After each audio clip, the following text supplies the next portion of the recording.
Assalamualaikum warahmatullahi wabarakatuh. Perkenalkan, nama saya Hamid Atohari, NRP 5214100061. Kali ini dalam tugas pendahuluan praktikum sistem operasi kelas B untuk bagian yang ketiga, kita berganti menjadi GNU atau Linux OS yang digunakan.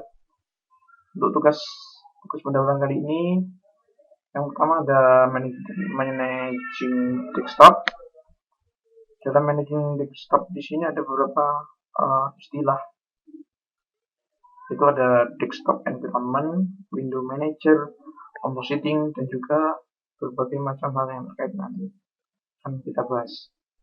Oke, langsung saja. Yang pertama itu desktop environment.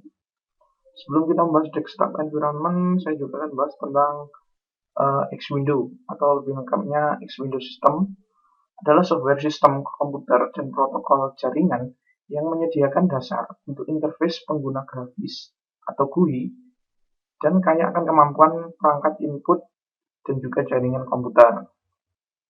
Yang kedua yaitu Window Manager adalah interface utama antara X-Window System dengan user. Tanpa Window Manager, sistem akan lebih sulit digunakan dan tidak akan terlalu produktif. Kemudian yang ketiga itu desktop environment adalah yang di dalamnya juga termasuk window manager. Jadi di dalam desktop environment di sini juga sudah mencakup window manager. Kemudian desktop environment yaitu sistem yang jauh lebih terintegrasi dibanding window manager karena desktop environment memiliki utility dan software bawaan yang lebih lengkap dan juga terintegrasi. Ada beberapa jenis dari desktop environment. Yang pertama ada GNOME. Desktop environment GNOME ini adalah defaultnya dari Ubuntu. Kemudian ada KDE,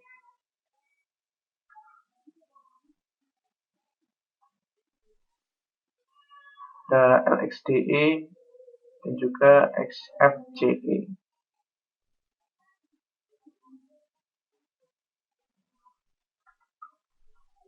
Kemudian selanjutnya tentang compositing.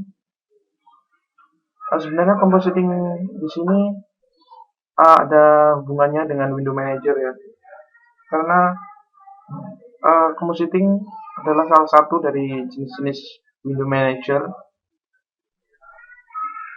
yaitu compositing adalah menyediakan buffer untuk setiap jendela yang menarik dan membuat buffer bersama dan menciptakan gambar desktop. Jadi compositing di sini ada kaitannya dengan window manager untuk tampilan desktop. Di sini ada beberapa window manager yang termasuk dalam compositing, yaitu di sini seperti WM Compose ini. Ini salah satu dari window manager yang menggunakan compositing. Oke, baiklah, setelah tadi kita sudah membahas tentang desktop environment, compositing, window manager. Kali ini kita akan coba untuk menginstal aplikasi dengan perintah sudo apt get install spasi nama aplikasinya.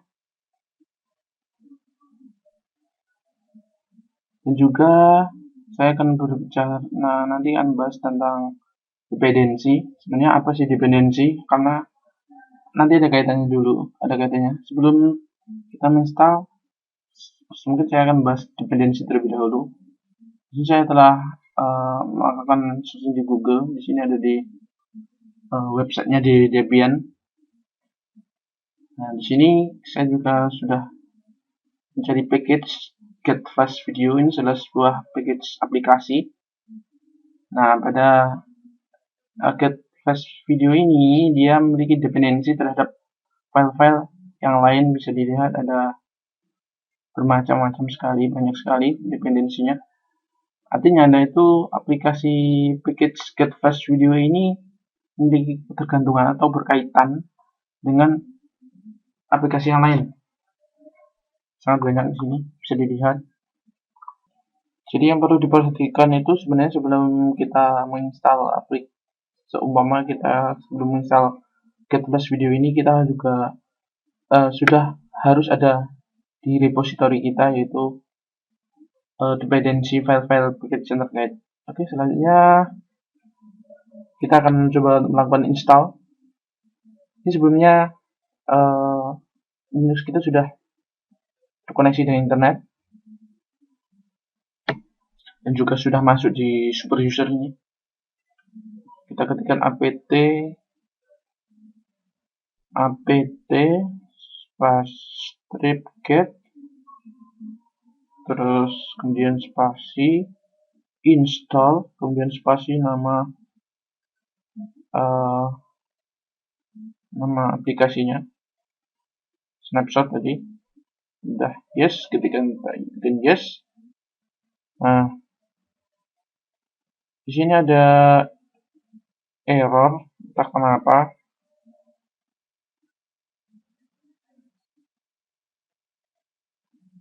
Ya, kurang lebih seperti itu. Kita tunggu sampai prosesnya selesai. Oke, pada perintah selanjutnya saya diminta untuk mempelajari perintah-perintah dasar dari Linux. Di sini saya menemukan tentang Linux command line in Indonesia, informasi sistem, ada perintah untuk mematikan, ada manajemen berkas dan directory, banyak sekali. Saya akan mencoba untuk mencobanya, mungkin hanya 1 atau 2. Pertama, kita masuk ke terminal. Nah, di sini jika kita ingin masuk ke root atau menjadi super user, kita ketikkan S2, kemudian enter, masukkan password. Nah, jika kita ingin kembali, ketikkan exit, sudah selesai. Kemudian saya akan mencoba untuk melakukan beberapa perintah. Pertama edit, coba ada perintah edit. Kemudian ada perintah untuk membuat folder, bisa kita ketikkan mkdir spasi dengan nama folder yang kita inginkan, mungkin C#. Itu, dan jika untuk menghapus kita tinggal mengganti menjadi rmdir, kemudian folder yang kita pilih dan kita tekan enter. Kurang lebih seperti itu. Dan masih banyak lagi perintah-perintah dari Linux yang lainnya. Terima kasih.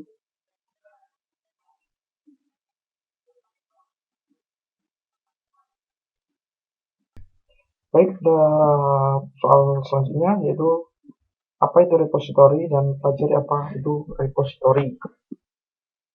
Saya sudah melakukan searching di Google. Repository yaitu tempat penyimpanan ratusan aplikasi atau program yang telah diatur sedemikian rupa dan tersedia untuk dapat diakses melalui internet. Namun, repository tidak hanya dapat diakses melalui internet saja, tapi kita juga dapat menggunakan alternatif repository lewat distribusi pada media lain seperti DVD, yang tentunya sangat membantu sekali buat kita yang tidak memiliki koneksi internet yang cepat. DVD repository ini dapat kita peroleh dengan memesannya melalui toko Linux online yang ada seperti Baliway, Gudang Linux, Juragan Kambing, atau yang lainnya. Nah, tadi kan repository merupakan kumpulan atau ratusan aplikasi, bukan yang diatur sedemikian melalui internet. Nah, kemudian bagaimana cara menambahkan pada OS Linux kita? Nah, di sini saya juga sudah misalnya menambahkan repository di Debian.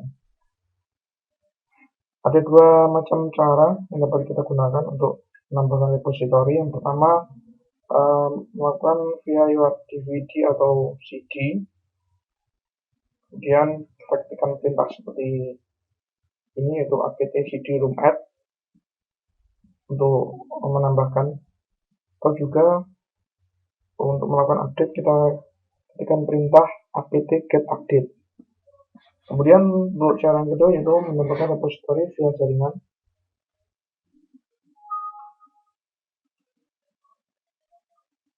Yang pertama kita dapat gunakan, kita ketikkan perintah nano, kemudian edisi apt source.list, kemudian kita tambahkan repository server di mana kita akan mengunduhnya tersebut. Kemudian yang terakhir kita tinggal mengetikkan perintah apt get update atau upgrade untuk mengunduhnya. Sekian, terima kasih. Oke, pada soal selanjutnya yaitu cari tahu aplikasi apa yang dapat menampilkan informasi desktop pada terminal seperti pada gambar di atas. Lalu golah agar aplikasi tersebut berjalan setiap kali kalian membuka terminal. Nah, saya telah mencari aplikasi yang dimaksud, yaitu namanya ScreenFetch. Saya juga telah mendownloadnya dan mengekstrak. Kemudian kita kopikan ScreenFetch dev ini ke home. Setelah itu masuk di terminal.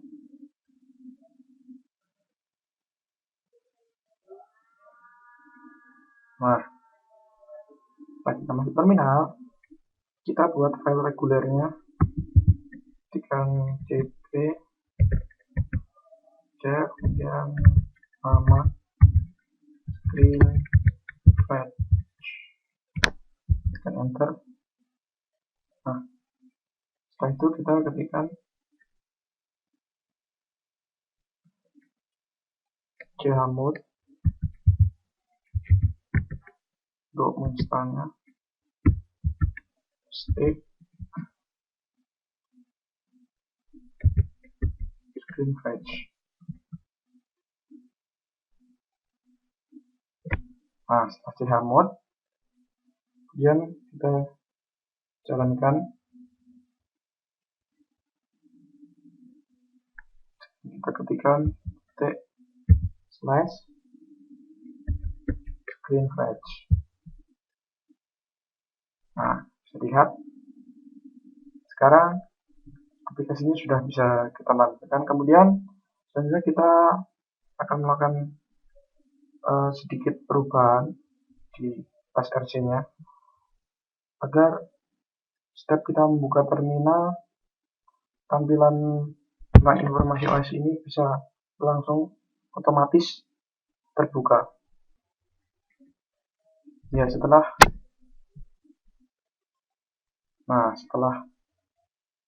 sudah terinstall yaitu ScreenFetch-nya, kemudian kita lakukan setting di busnya. Kita masuk di gedit,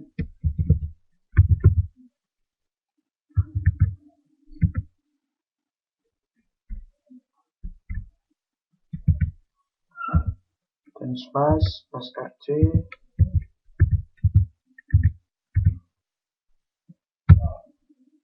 Nah, sini kan sudah ada ScreenFetch.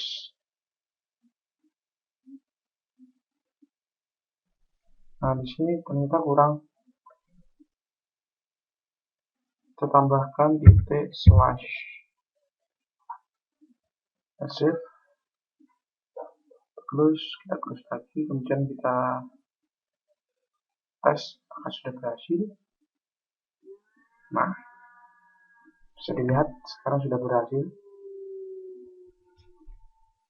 Terima kasih. Oke, pada soal selanjutnya saya akan coba untuk merubah theme, wallpaper, dan juga icon. Kita ketikkan di settings. Sebentar, ada gangguan kelihatannya. Ketikkan di settings, set org.gnome, karena di Ubuntu ini menggunakan desktop environment genome, desktop interface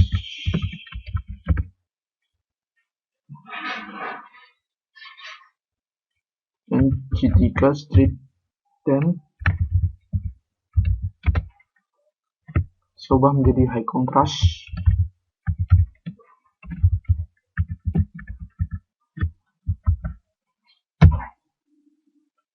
Bisa dilihat sekarang tema sudah berganti. Selanjutnya akan saya mengubah wallpaper karena gambarnya saya belum punya, jadi saya pause dulu ya. Oke, setelah tadi kita mengganti tema, sekarang saya akan mencoba untuk mengganti wallpaper. Sebelumnya saya sudah mendapatkan gambar di download. Sebenarnya hampir sama perintah dengan mengganti tema, cuma kita akan mengubah interface-nya ini, kita ganti jadi background.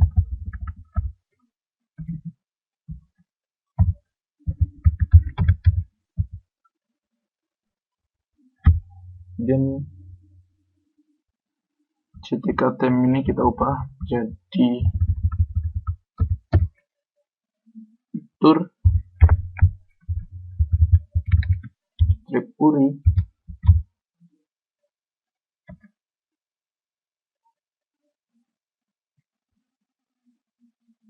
Kemudian setelah itu kita masukkan dimana kita menempatkan gambar yang telah kita tentukan tadi. File tidak 2 /3 kali, tekan home /user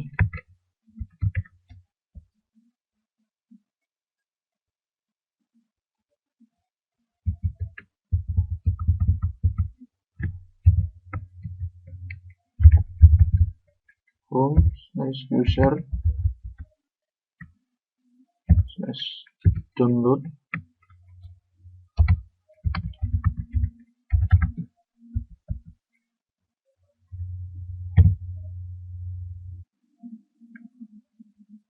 Kemudian nama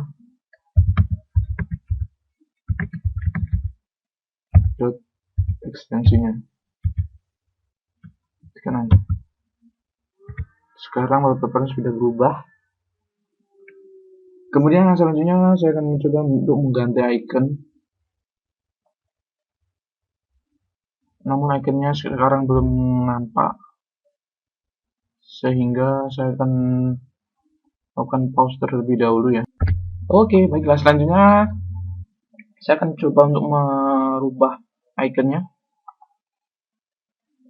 Pertama kita lihat dulu icon sebelum kita ubah, dan kita masuk di terminal.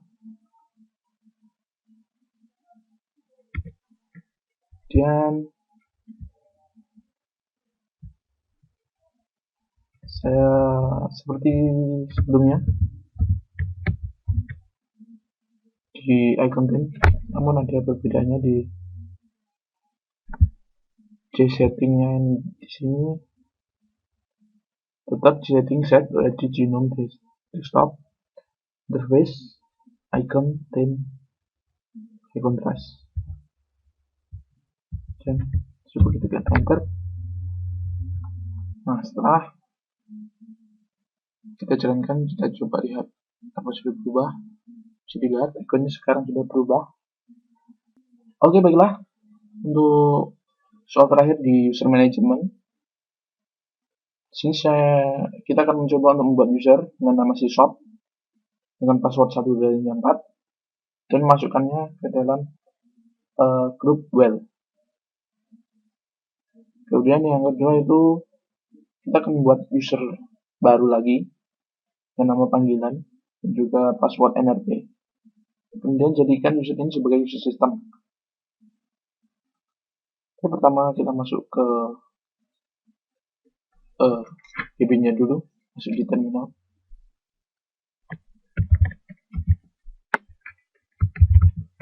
Kita harus masuk di super user-nya dulu. Kemudian untuk membuat user baru, kita ketikkan add user atau user add sama saja.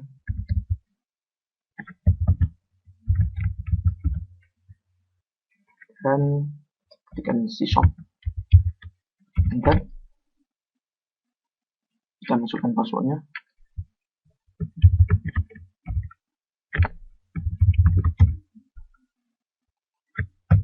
Enter saja ini.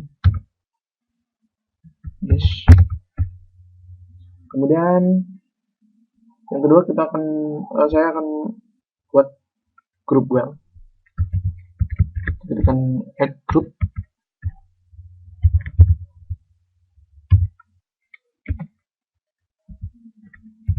Well. Nah, kemudian setelah grup well dibuat, saya akan memasukkan user syshop tadi ke dalam grup well. Dan user mode min a g well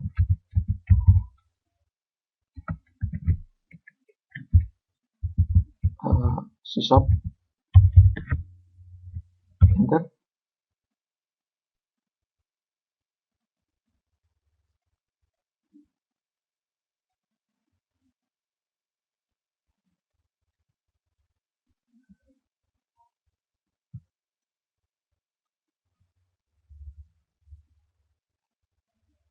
Nah, di sini ada kesalahan.